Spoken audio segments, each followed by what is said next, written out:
तो hello guys, लेकर आ चुका हूँ एक बेहतरीन सा कंसेप्ट ट्रिग्नोमेट्री। ठीक है ना। तो आप यहाँ पे इंट्रोडक्शन करने जा रहे हैं ट्रिग्नोमेट्री का, या बोल सकते हो कि एक वीडियो में पूरा ट्रिग्नोमेट्री को कवर करने जा रहे हैं। तो वीडियो से बने रहिए, और आपको अगर वीडियो पसंद आए तो लाइक कर दे, शेयर कर दे और सब्सक्राइब करना ना भूलें।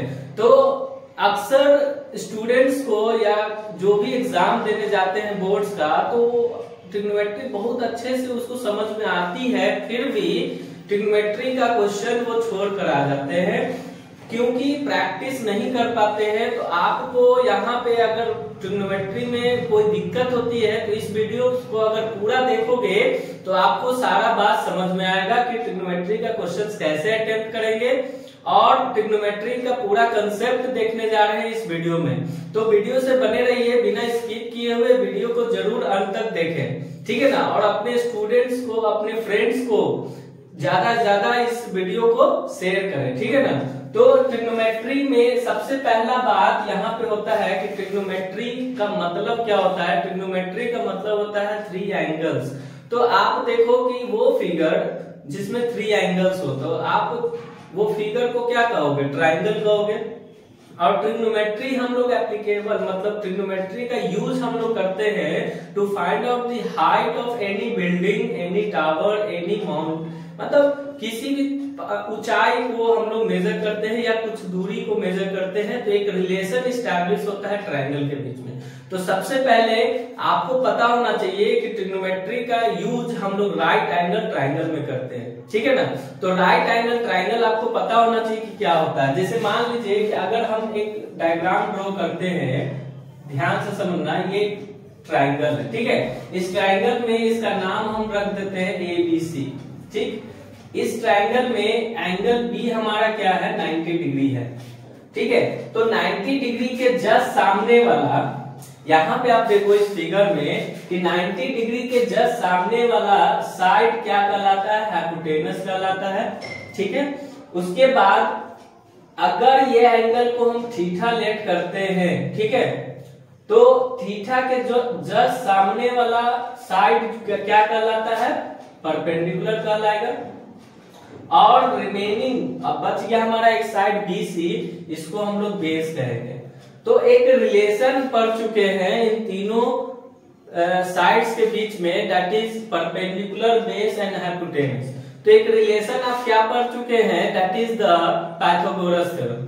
तो पाइथागोरस थ्योरम जूनियर क्लासेस से बताया जाता है कि आप देखो कि इसमें एक रिलेशन बनकर आ गया कि p² plus b² is equal to, आप क्या लिख सकते हैं? h², मतलब perpendicular square plus base square is equal to hypotenuse square. तो बच्चा कंफ्यूज हो जाता है। क्या कंफ्यूजन होता है कि सर ने बताया था कि ये साइड हाइपोटेनस होगा, ये साइड परपेंडिकुलर होगा, ये साइड बेस होगा। ऐसा गलती ना करें। आपको जो एंगल कंसीडर किया जाता है उस एंगल के सामने वाला साइड को ही परपेंडिकुलर कहेंगे। अगर हम ये एंगल कंसीडर करते तो इसके सामने ये साइड आता, तो ये क्या कहलाता? परपेंडिकुलर कहलाता। तो वीडियो को अच्छे से देखो, पॉज करके देखो, समझने का कोशिश करो, तो आपको बातें समझ में जरूर आएगी, और ऐसा समझ में आएगी कि ट्रिग्नोमेट्री का कोई भी क्वेश्चन आपसे नहीं छूटेगा, ठीक है। तो वीडियो को अच्छे से देखिएगा, ठीक है। तो यहाँ पे आप रिलेशन क्या देखे कि p² is equal to b² is equal to h² होता है। तो यहाँ से h का वैल्यू हम लिख सकते हैं कि √अंडर p² प्लस b², ये बात लिख सकते हैं। इसके बाद आप देखो कि अगर परपेंडिकुलर निकालना होगा तो p को हम लिख सकते हैं √अंडर h² माइनस b²। अगर हमको b निकालना होगा तो उसके लिए √अंडर h² माइनस b²। ये इसी रिलेशन से आया। ये जितना भी बात हम लिख रहे हैं यहाँ पे, ये सब का सब पाइथागोरस थ्योरम से ही आया, ठीक है। और ये एप्लीकेबल उसी ट्रायंगल में है जिस ट्रायंगल में एक एंगल आपका 90 डिग्री होगा, और उस ट्रायंगल को आप कहोगे राइट एंगल ट्रायंगल, ठीक है। तो ट्रिग्नोमेट्री रेशियो या इंट्रोडक्शन हम करने जा रहे हैं ट्रिग्नोमेट्री का, तो उसमें सबसे पहला बात आपको ये बात याद होना चाहिए, ठीक है। इसके बाद रेशियो का मतलब क्या होता है? देखो, रेशियो का मतलब होता है कि आप किसी भी दो चीज को कंपेयर करते हैं, मतलब चाहे वो कोई भी क्वांटिटी हो, ठीक है ना। तो यहाँ पे जब हम कंपैरिजन साइड्स का करते हैं, किसका करते हैं, साइड्स का, जब साइड्स का रेशियो निकालते हैं तो वहां पे ट्रिग्नोमेट्री रेशियोज कहलाता है।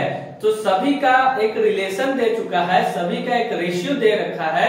जैसे आपसे कोई पूछेगा कि साइन का रेशियो क्या होता है, तो आप बोलिएगा कि साइन का रेशियो हम पढ़ चुके हैं सर, परपेंडिकुलर बाय हाइपोटेनस होता है। उसके बाद कॉस का जो रेशियो होता है वो बेस बाय हाइपोटेनस होता है। बस इसी को याद रखना है और बाकी सब आपको याद हो जाएगा, ठीक है। तो यहाँ पे आप देखो, आपसे कोई बोलेगा कि कितने ट्रिग्नोमेट्री रेशियो है, तो आप बोलोगे टोटल 6 ट्रिग्नोमेट्री रेशियो है। तो क्या क्या रेशियो है वो समझोगे। जैसे यहाँ पे अगर हम बोलते हैं कि यह एंगल थीटा है, तो पहला ट्रिग्नोमेट्री रेशियो हो जाएगा, ध्यान से सुनना जी, ठीक है। यहाँ पे साइन और एंगल थीटा लिखते हैं। इसका मतलब होता है कि साइन ऑफ एंगल सी, इसका मतलब क्या हो गया, साइन ऑफ एंगल सी, मतलब एंगल सी हमारा थीटा है, ठीक है। तो इसलिए इसको क्या पढ़ते हैं, साइन ऑफ एंगल सी। इसका ये मतलब नहीं होता है कि साइन और थीटा प्रोडक्ट में है। ध्यान से सुनना, बहुत बच्चे इसको क्या समझते हैं कि साइन और थीटा को इंटू कर दिया गया है। नहीं, साइन ऑफ एंगल थीटा का मतलब हो गया कि एंगल थीटा हमारा एंगल सी को रिप्रेजेंट किया है, तो इसको साइन सी भी लिख सकते हैं हम लोग, ठीक है। यहाँ पे देखो, इसके सामने जो साइड है वो हमारा क्या है, परपेंडिकुलर है, और इसके 90 डिग्री के जस्ट सामने हमारा जो साइड है उसको हाइपोटेनस कहते हैं। तो साइन थीटा का जो रेशियो निकल कर आएगा वो क्या निकल कर आ जाएगा, AB बाई AC, और AB का वैल्यू है P और इसका वैल्यू है H, ठीक है। तो आपसे कोई पूछेगा कि साइन थीटा का रेशियो क्या होता है, तो आप बोलोगे परपेंडिकुलर बाय हाइपोटेनस। याद कर लो, perpendicular by hypotenuse. Second cos theta, ठीक है। तो कॉस थीटा में क्या होता है, देखो बेस बाय हाइपोटेनस होता है। बेस हमारा यहाँ पे क्या है, BC है, और हाइपोटेनस हमारा क्या है, AC है। तो ये हो जाएगा B बाय H, ठीक है। तीसरा देखो, ये दोनों याद हो जाएगा तो बाकी जितना भी ट्रिग्नोमेट्री रेशियो है सब याद हो जाएगा। तो आपको दो ही बात याद रखना है, एक साइन का वैल्यू और दूसरा कॉस का वैल्यू। तो साइन का वैल्यू आपको क्या याद रखना है कि परपेंडिकुलर बाय हाइपोटेनस होता है, और कॉस का वैल्यू क्या याद रखना है, बेस बाय हाइपोटेनस होता है। अब देखो कि सर बाकी का कैसे याद करेंगे, तो tan थीटा का वैल्यू जो होता है वो होता है sine theta by cos theta, मतलब इन दोनों का रेशियो आप निकाल दो। तो इसका वैल्यू क्या है, P बाई H है, और इसका वैल्यू क्या है, B बाई H है। तो H से H कट जाएगा तो ये P बाई B हो जाएगा। तो इसको याद करने का जरूरत नहीं पड़ा। हम क्या किए, हमको एक बात याद रखना पड़ गया कि tan थीटा को sine theta by cos theta लिखते हैं, tan थीटा को हम क्या लिखते हैं, sine theta by cos theta. तो यहाँ से क्या वैल्यू निकल कर आ गया, तो साइन थीटा का वैल्यू आपको याद होना चाहिए, कॉस थीटा का वैल्यू याद होना चाहिए। यहाँ से H और H कट गया तो P बाई B हो गया, ठीक है। ये तीन ट्रिग्नोमेट्री रेशियोज है, इसी का रेसिप्रोकल करते जाओगे तो अदर तीन आपको मिल जाएगा। जैसे चौथा आपसे बोलेगा कॉसेक थीटा, तो कॉसेक थीटा एक्चुअली आपका रेसिप्रोकल होता है किसका, साइन थीटा का। मतलब आप बोल सकते हो कि सर इसका जस्ट उल्टा कर देंगे तो H बाई P हमारा क्या हो जाएगा, कॉसेक थीटा का रेशियो हो जाएगा, ठीक है। इसके बाद आपसे 5th नंबर सेक थीटा पूछेगा, तो सेक थीटा क्या होता है, कॉस थीटा का रेसिप्रोकल होता है। तो कॉस थीटा का रेसिप्रोकल करोगे तो H बाई B हो जाएगा, और उसके बाद लास्ट आपका जो होता है वो कॉट थीटा होता है, और ये रेसिप्रोकल होता है किसका, tan का। तो 1 बाई tan इसको लिखेंगे, और ये आपको क्या हो जाएगा, B बाई P, मतलब इसका रेसिप्रोकल कर लोगे तो B बाई P हो जाएगा। तो आप देख सकते हो बोर्ड पे कि आपके पास टोटल 6 ट्रिग्नोमेट्री रेशियो हो गया। सबसे पहला sine theta perpendicular by hypotenuse, cos theta base by hypotenuse, tan theta perpendicular by base, cosec theta H by P। H by P का मतलब 1 by sine theta. Sec theta मतलब 1 by cos theta, इसको h by B लिख सकते हैं, cot theta को 1 by tan theta लिख सकते हैं, that is based by perpendicular. तो ये रहा ट्रिग्नोमेट्रिक रेशियोज का कंसेप्ट। और यहाँ पे आपको ध्यान में रखना है कि साइन इंटू थीटा नहीं है, ये कहलाता है साइन ऑफ एंगल थीटा, मतलब साइन ऑफ एंगल सी बोल सकते हैं इस फिगर के अनुसार। ठीक है, तो ये बात आपको याद रखना होगा, एकदम 110% आपको कोई क्वेश्चन ट्रिग्नोमेट्रिक रेशियोज का नहीं छूटेगा। ठीक है, तो रिलेशन याद रखना, यहाँ पे देखो P by H, B by H, P by B. ठीक है, उसके बाद इसी का रेसिप्रोकल करते जाओगे तो साइन का रेसिप्रोकल कॉसेक होता है, कॉस का रेसिप्रोकल सेक होता है और tan का रेसिप्रोकल कॉट होता है। ठीक है, तो ये बातें याद रखोगे तो ट्रिग्नोमेट्रिक रेशियोज का कोई क्वेश्चन आपसे नहीं छूटेगा। और वीडियो से बने रहिए, आगे इंपॉर्टेंट कंसेप्ट आपको मिलेगा, इंपॉर्टेंट क्वेश्चंस भी आपको बताया जाएगा। ठीक है, तो इसको हम रब कर रहे हैं। ठीक है ना। तो हेलो गाइस, यहाँ पे आप देख सकते हो कि हमने ट्रिग्नोमेट्रिक रेशियोज को अभी जस्ट डील किया। तो यहाँ पे आप नेक्स्ट देखो कि इस पे बेस्ड क्वेश्चन कैसा आएगा। तो उससे पहले हम ये जानने का कोशिश करेंगे कि जो रेशियो पर है उसके बीच में रिलेशन क्या क्या होता है, वो उस बात को समझेंगे। ठीक है, सबसे पहला जो रेशियो हमने पढ़ा कि साइन थीटा का जो रेशियो होता है वो क्या होता है, P बाई एच होता है। ठीक है, उसके बाद cos थीटा का हमने रेशियो पढ़ा, वो क्या पढ़ा, B बाई एच होता है। ठीक है, उसके बाद tan थीटा का हमने रेशियो पढ़ा, that is P by B होता है। उसके बाद हमने क्या पढ़ा, cosec थीटा को पढ़ा है ना, तो cosec थीटा को हम लोग h बाई पी लिखते हैं। ठीक है, उसके बाद हमने sec थीटा पढ़ा, that is h by B पढ़े। ठीक है, उसके बाद cot थीटा पढ़ा, दैट इज लास्ट वन है ना, last one that is B by P. तो ये बातें आपको 110% याद रखना होगा। अगर आप ये बात नहीं याद रखते हो तो ट्रिग्नोमेट्रिक रेशियो का क्वेश्चंस डील करने में आपको परेशानी हो सकती है।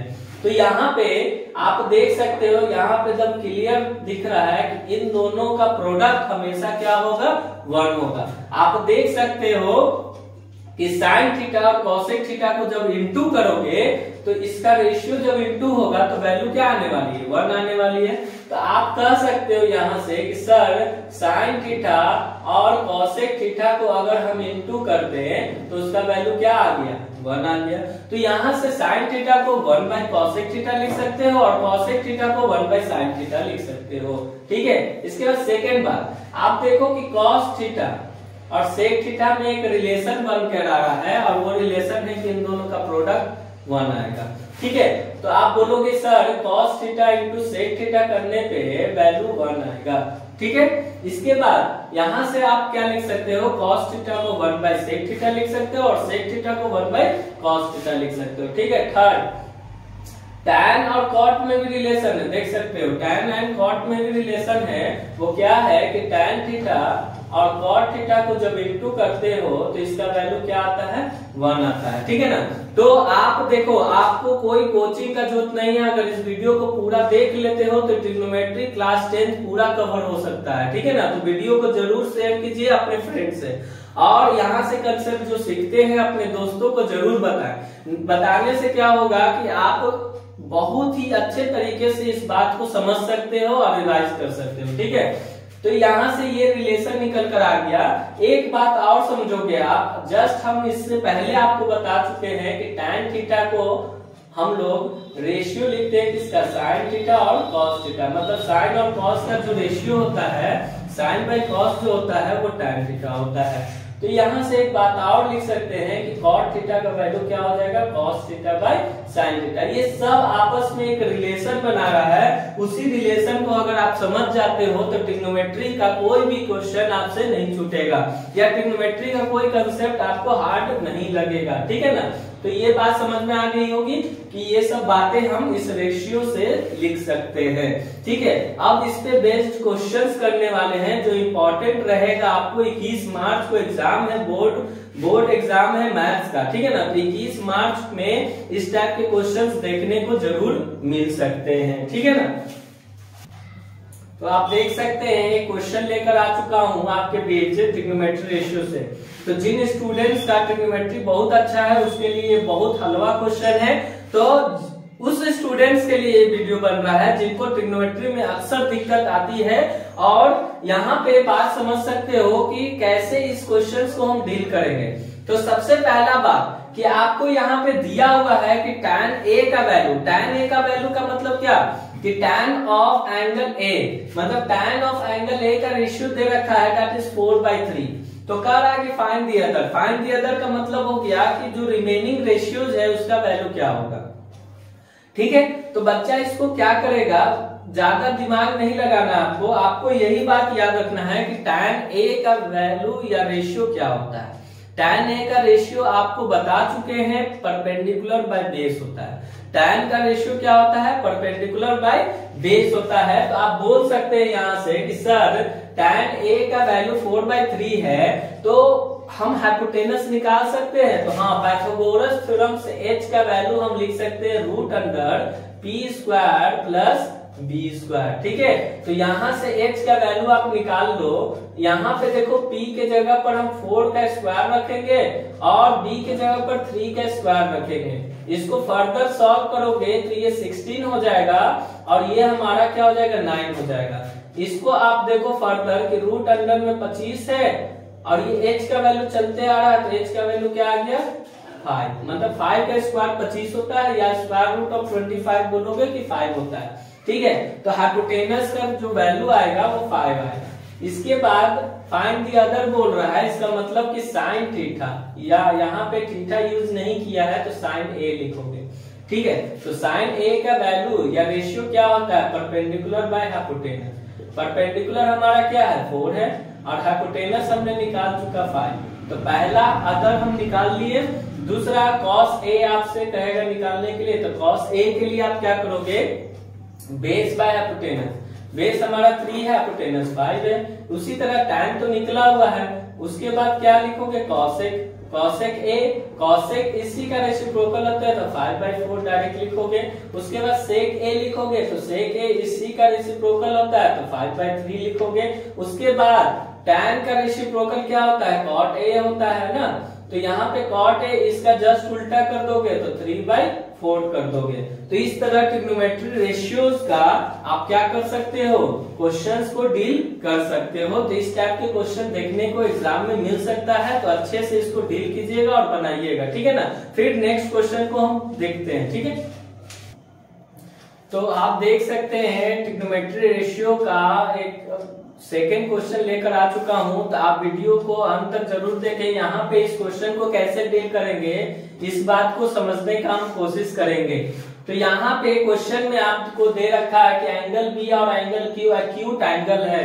ठीक है, इस तरह दिया हुआ है कि साइन बी और साइन क्यू का वैल्यू जो होगा वो क्या होगा, आपस में इक्वल होगा। तो बताइए कि एंगल बी और एंगल क्यू इक्वल होगा। तो इसको ट्रिग्नोमेट्री रेशियो से कैसे हम बनाएंगे ये देखोगे, और ये इंपॉर्टेंट क्वेश्चन रहेगा आपके एग्जाम पॉइंट ऑफ व्यू से। ठीक है ना, तो यहाँ पे सबसे पहला बात कि हम क्या करेंगे, दो ट्राइंगल को ड्रॉ करेंगे। ठीक है, यहाँ पे एक ट्राइंगल हमने ड्रॉ किया जिसका नाम हमने ले लिया ACB।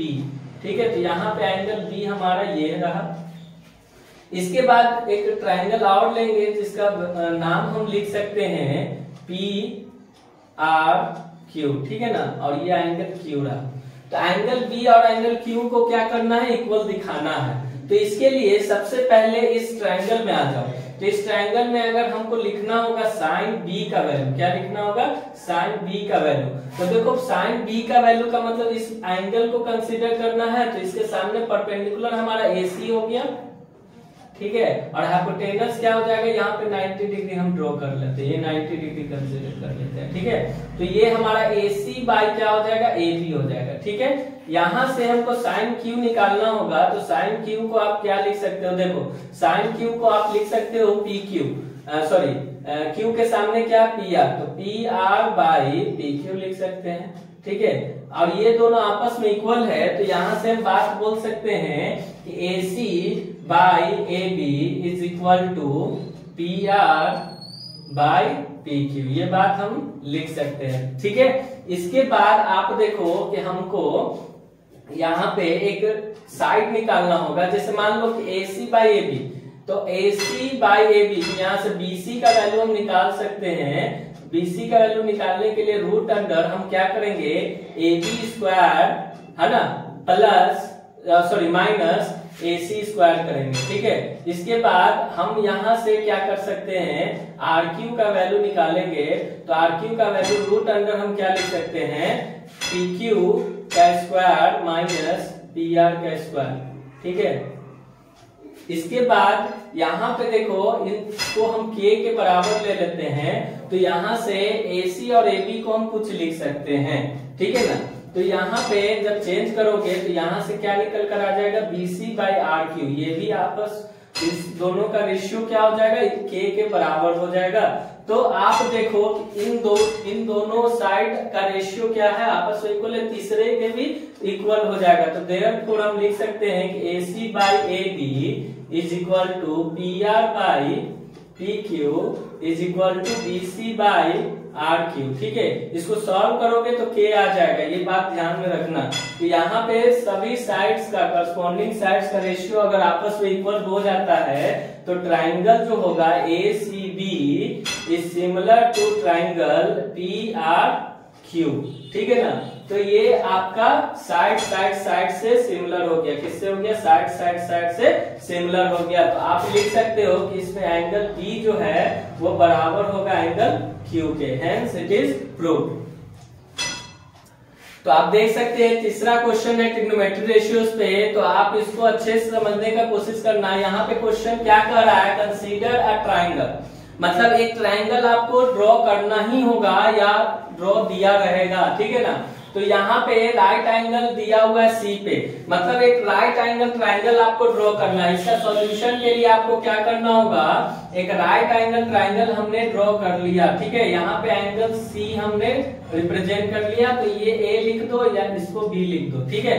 तो आप A B चेंज कर सकते हो, उससे कोई फर्क नहीं पड़ेगा। देखो AB यहाँ पे पूरा इन बीच AB इज 29 यूनिट, मतलब AB का वैल्यू 29 है, ठीक है। BC का वैल्यू कितना है, 21 है, ठीक है। और एंगल ABC मतलब ये एंगल आपका क्या है, थीटा है। तो कह रहा है कि डिटरमाइन द वैल्यू ऑफ, क्या बोल रहा है, determine the value of cos square plus sin square theta, cos square plus sin square theta. तो इसके लिए आपको सबसे पहला बात कि AC का वैल्यू निकालना होगा। तो AC के वैल्यू को निकालने के लिए हम क्या करेंगे, पाइथागोरस थ्योरम अप्लाई करेंगे। तो देखो AC इज इक्वल टू, देखो 90 डिग्री के सामने हाइपोटेनस, तो रूट अंडर 29 का स्क्वायर माइनस 21 का स्क्वायर कर लेंगे। तो ये हो जाएगा सॉल्यूशन इसका करेंगे तो 841 इसका होता है, और ये हो गया 441, मतलब इसको सॉल्व करेंगे तो 400, मतलब इसको सॉल्व करेंगे फर्दर तो 20 आ जाएगा। तो AC का वैल्यू कितना आ गया जी, 20 आ गया, 20 यूनिट, ठीक है। इसके बाद हमको सबसे पहला क्वेश्चन बोल रहा है A कि cos square theta plus sin square theta का वैल्यू बताइए क्या होगा। तो cos का रेशियो आप पढ़ चुके हैं, देखो रेशियो आपको याद रहेगा तो आप इस क्वेश्चन को इजिली डील कर सकते हो। cos का रेशियो क्या होता है, बेस बाय हाइपोटेनस, क्या होता है, बेस बाय हाइपोटेनस, उसका स्क्वायर कर लोगे, प्लस साइन स्क्वायर थीटा का मतलब क्या हो गया कि परपेंडिकुलर बाय हाइपोटेनस का स्क्वायर कर लोगे, ठीक है। तो यहाँ पे जब वैल्यू आप रखोगे, देखो एंगल ये है तो सामने वाला साइड क्या कहलाएगा, परपेंडिकुलर कहलाएगा। तो बेस तो 21 हो गया, तो 21 और हाइपोटेनस 29 बाय 29 का होल स्क्वायर, इसको हम लिख सकते हैं 20 बाय 29 का होल स्क्वायर, ठीक है। इसको सॉल्व करोगे तो 441 बाय 29 का क्या हो जाता है जी, 841, क्या हो जाता है 841, प्लस में 400 बाय 841, है ना। इसको सॉल्व करोगे तो आप एलसीएम देखो 841 हो रहा है, और उस ऊपर ऐड कर दोगे तो 841 आ जाता है। तो इसका वैल्यू क्या आ गया, 1। मतलब हम बोल सकते हैं कि sine square theta plus cos square theta का वैल्यू 1 होता है, ठीक है। उसके बाद बी हमारा जो क्वेश्चन कर रहा है, इन दोनों का डिफरेंस निकालना होगा। तो डिफरेंस के लिए क्या करेंगे, cos square theta minus sine square theta निकालना है। तो यहाँ पे देखो 21 बाय 29 का होल स्क्वायर माइनस 20 बाय 29 का होल स्क्वायर, ठीक है। फर्दर इसको क्या लिख सकते हैं, 441 बाय 841 माइनस 400/841। फर्दर इसको 41/841, that will be the answer of second question. ठीक है, तो इस तरह इस क्वेश्चन को आप डील करोगे। अगर क्वेश्चन समझ में नहीं आया होगा तो वीडियो को पीछे करके पॉज करके समझने का कोशिश करना। ठीक है, इसके बाद नेक्स्ट क्वेश्चन पे मूव करते हैं। तो ट्रिग्नोमेट्री रेशियोज पे ये चौथा क्वेश्चन आपका यहाँ पे बोर्ड पे देखने को मिल रहा होगा। तो ये इसमें लिखा हुआ है कि ट्राइंगल है, राइट एंगल ट्राइंगल एबीसी, जिसमें राइट एंगल दिया हुआ है बी को। ठीक है ना, तो कह रहा है कि tan a का वैल्यू 1 है, तो आप वेरीफाई कीजिए कि 2 sin a into cos a का वैल्यू 1 होगा। ठीक है, तो इसके लिए आप क्या करोगे, यहाँ पे वीडियो को जरूर देखें। यहाँ पे देखोगे कि इस क्वेश्चन को डील करने के लिए सबसे पहले तो हम एक राइट एंगल ट्राइंगल बनाएंगे जिसका नाम होगा ABC। ठीक है, और B पे हमारा क्या होगा, 90 डिग्री होगा। ये तो क्लियर हो गया। अब यहाँ पे देखिए, आप ध्यान से समझना, यहाँ पे tan a का वैल्यू दे रखा है, tan a का वैल्यू कितना दे रखा है, 1 दे रखा है। ठीक है, अब वेरीफाई मतलब प्रूफ करना है कि ये वैल्यू का मतलब इसका वैल्यू 1 होगा। ठीक है, तो tan a का मतलब इस एंगल को कंसीडर किया जा रहा है ना, a को कंसीडर किया जा रहा है। तो a के जस्ट सामने वाला साइड क्या कहलाएगा, परपेंडिकुलर कहलाएगा। ठीक है, और 90 डिग्री के जस्ट सामने वाला साइड क्या कहलाएगा, हाइपोटेनस कहलाएगा। तो बच गया एक साइड, तो इसको हम बेस कहेंगे। ये तो बात क्लियर हो गया। तो आप देखो पीछे इस वीडियो में बताया गया है कि tan का जो रेशियो होता है वो परपेंडिकुलर बाय बेस होता है। तो यहाँ पे परपेंडिकुलर हमारा BC है और बेस हमारा AB है। इसका वैल्यू क्या लिख सकते हैं, 1 लिख सकते हैं। तो यहाँ से BC को हम AB के बराबर लिख सकते हैं। ठीक है, ये बात समझ में आ गई कि ये दोनों साइड आपस में इक्वल होगा। क्यों होगा, क्योंकि tan a का वैल्यू 1 दे रखा है। हम अपने मन से कुछ नहीं बोल रहे हैं। ठीक है ना, तो यहाँ पे आप लेट कर लो कि लेट ये दोनों इक्वल है तो किसी एक वेरिएबल के बराबर होगा। मान लेते हैं k के बराबर होगा या x के बराबर होगा, आपके ऊपर है। ठीक है, इसके बाद आप देखो, आपको प्रूफ जो करना है उसके लिए हमको हाइपोटेनस का वैल्यू निकालना होगा। ठीक है, तो AC का वैल्यू निकालने के लिए आप क्या करोगे, root under AB square plus BC square लिख सकते हो। ठीक है, तो यहाँ पे आप देखो दोनों का वैल्यू k हम मतलब दोनों इक्वल है तो k के बराबर है, तो k square plus k square. तो AC को हम लिख सकते हैं रूट अंडर 2k स्क्वायर। तो AC को फर्दर हम लिख सकते हैं रूट अंडर 2k।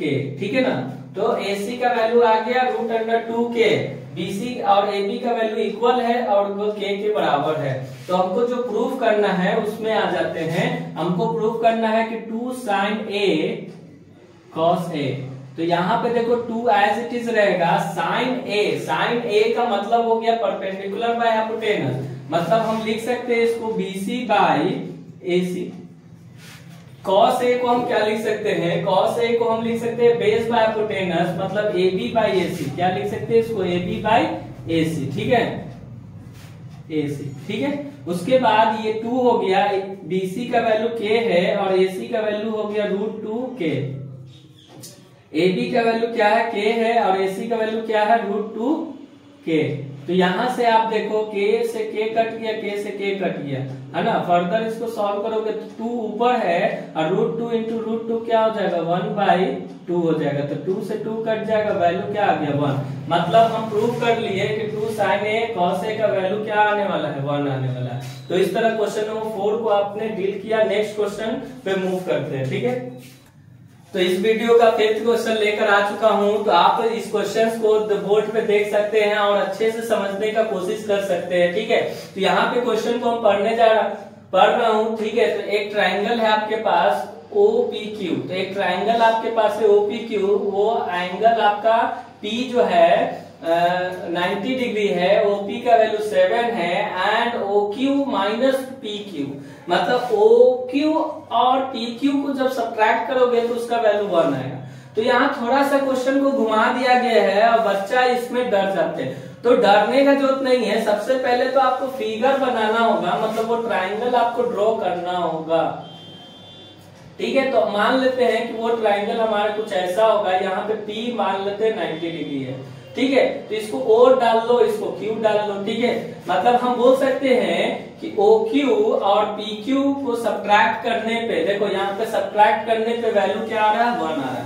मतलब हम यहाँ पे लिख सकते हैं, देखो यहाँ पे लिख सकते हैं कि OQ माइनस PQ का वैल्यू क्या आ रहा है, 1 आ रहा है सेंटीमीटर। ठीक है, उसके बाद हमारा OP का वैल्यू क्या दे रखा है, 7 सेंटीमीटर। तो यहाँ से OQ को हम लिख सकते हैं कुछ, है ना। OQ को यहाँ से देखो, OQ को हम क्या लिख सकते हैं, 1 प्लस PQ लिख सकते हैं कि नहीं लिख सकते हैं। ठीक है, तो आप देखो ये ट्राइंगल है, राइट एंगल ट्राइंगल, तो इसमें आप क्या लिख सकते हो कि in triangle OPQ angle P is equal to 90 degree. मतलब एंगल P हमारा क्या है, 90 डिग्री है। तो पाइथागोरस थ्योरम से हम क्या लिख सकते हैं, OQ का square is equal to OP square plus PQ square. ये रिलेशन लिख सकते हैं पाइथागोरस थ्योरम से कि hypotenuse square is equal to perpendicular square plus base square. ठीक है, यहाँ पे देखो OQ को हम क्या लिख सकते हैं, 1 प्लस PQ लिख सकते हैं, 1 प्लस PQ। तो यहाँ पे लिखेंगे 1 प्लस PQ, इसको क्या लिखेंगे, 1 प्लस PQ, इसका whole square is equal to OP का वैल्यू क्या है जी, 7 सेंटीमीटर है, तो इसको हम लिख सकते हैं 7 के स्क्वायर प्लस PQ तो नहीं मालूम है, तो PQ square as it is रहने देंगे। ठीक है, इसको देखो A प्लस B का होल स्क्वायर में ब्रेक करेंगे तो ये हो जाएगा 1 plus PQ square plus 2PQ। ठीक है, इसके बाद ये 49 हो गया और ये आपका PQ स्क्वायर है। यहाँ से PQ स्क्वायर कट जाएगा, 2PQ किसके बराबर हो जाएगा जी, 49 माइनस 1, क्योंकि प्लस 1 उधर गया तो माइनस 1 हो गया, तो 2PQ इज इक्वल टू 48। ठीक है, तो PQ का वैल्यू यहाँ से क्या आ गया, 24। मतलब PQ का वैल्यू कितना आ गया, 24 सेंटीमीटर। PQ का वैल्यू कितना आ गया, 24 सेंटीमीटर। तो अब आप किसी भी वैल्यू को निकाल सकते हैं इसलिए। तो यहाँ पे सबसे पहला सवाल हमसे पूछा जा रहा है कि साइन Q का वैल्यू क्या होगा। यहाँ पे देख लो साइन Q का वैल्यू क्या होगा, साइन Q, है ना। तो साइन Q मतलब इस एंगल को कंसीडर किया जा रहा है Q को, तो इसके सामने वाला साइड क्या होगा, परपेंडिकुलर होगा। मतलब OP परपेंडिकुलर और हाइपोटेनस हमारा OQ होगा। ठीक है, तो यहाँ पे देखो OP का वैल्यू 7 है, 7 लिख देंगे, और OQ का वैल्यू 1 प्लस PQ है, मतलब 25 हो जाएगा। देखो 24 इसका आया है, 1 ऐड कर दोगे तो 25 हो गया। मतलब साइन Q का वैल्यू क्या हो गया, 7/25। उसी तरह cos Q का वैल्यू हम निकाल सकते हैं। cos Q का मतलब हो गया बेस हमारा हो गया PQ और हाइपोटेनस हो गया OQ। ठीक है, तो ये हो जाएगा 24/25। ठीक है, तो 24/25 है, इसका वैल्यू आ गया 7/25। तो इस तरह ट्रिग्नोमेट्री रेशियोज को हम लोग पूरा डील कर चुके हैं इस वीडियो में। और अगर आप वीडियो के लास्ट में आए हैं तो पीछे जाकर पूरा कंसेप्ट को आप ट्रिग्नोमेट्री रेशियोज का पूरा कंसेप्ट को इस वीडियो में देख सकते हो।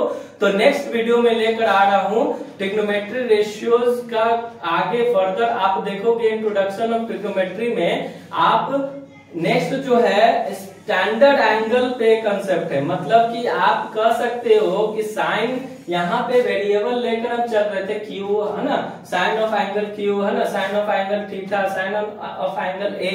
तो यहाँ पे नेक्स्ट वीडियो में हम लेकर आएंगे कि 0 डिग्री पे उसका वैल्यू क्या होगा, 30 डिग्री पे वैल्यू क्या होगा, जितने भी रेशियो आप पढ़े हैं। उसके बाद 90 डिग्री, है ना, 60 डिग्री, 45 डिग्री, ये सब पे हम वैल्यू को देखने जाएंगे और उस पे बेस्ड क्वेश्चन क्या क्या आएगा, वो इंपॉर्टेंट क्वेश्चन, उसको हम डील करेंगे। तो आप इसको क्या करोगे, एक्सरसाइज 8.1 एनसीईआरटी का एक्सरसाइज 8.1 को सारे क्वेश्चंस को आप डील कर सकते हो इस वीडियो को देखकर। ठीक है ना। अगर वीडियो आपको पसंद आया हो तो लाइक कर दे, शेयर कर दे और सब्सक्राइब करना ना भूले, और ज्यादा से ज्यादा अपने फ्रेंड को शेयर करना ना भूले। Thank you.